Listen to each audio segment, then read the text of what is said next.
Upat ka mga ospital nga gipanag-iya sa probinsya sa Cebu ang gikwestiyon karon sa Commission on Audit. Human mapagawas ang 2024 COA report na sayran nga ang Cebu Provincial Hospital sa Balamban ug Carcar, Minglanilla District Hospital ug ang 𝗂𝗂𝗛𝗃 District Hospital sa Argao nag-atubang karon og mga violations o kalapasan sa Medical Waste Disposal Protocol nga nakalatid sa Healthcare Waste Management Manual. Asoy pa sa COA nga wala masunod sa mga naasoyng ospital ang tukma nga color coding scheme sa mga plastik sa basura aron masuta ang mga hazardous waste ug ingon man wala sab masunod ang proper waste segregation. Dugang paniini, dunay ubang mga basura sa tambalanan nga nagpasad lang daplin sa kalsada. Samtang nadiskubrihan sab sa COA nga niadtong 2024 gitangtangan sa Cebu Provincial Government ang tanang province-owned hospitals ug budget alang sa ilang cleaning supplies. Ug gani mikuot na lang sa ilang kaugalingong bulsa ang mga doktor ug empleyado alang sa pagpalit niini. Misuway pagpangayo ang 𝗫TV Cebu News Team ug habig sa pangu sa Cebu Provincial Health Office apan pakyas kini sa paghatag og pamahayag. Sa laing bahin gipahigayon karong adlaw ang regularization interview sa mga nurse gikan sa Cebu Provincial Hospital sa Danao City.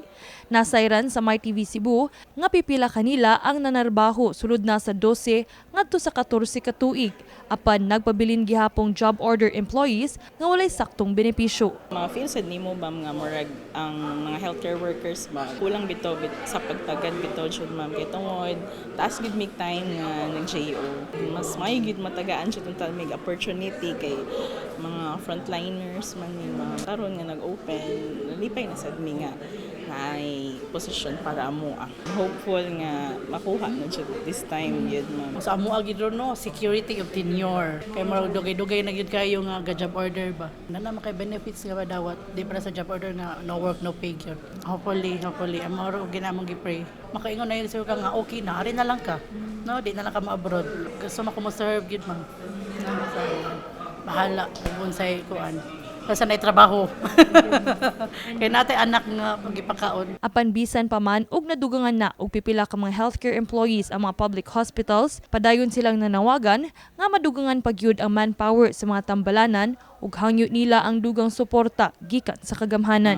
Mag-need pa jud ang hospital og mas daghan pa nga mga equipments, mga supplies, labi na sa mga staff. Mga reklamo nga dili dayon sila matagad kay tungod manggod sa load sa patients gud nga maabot bitaw ma'am.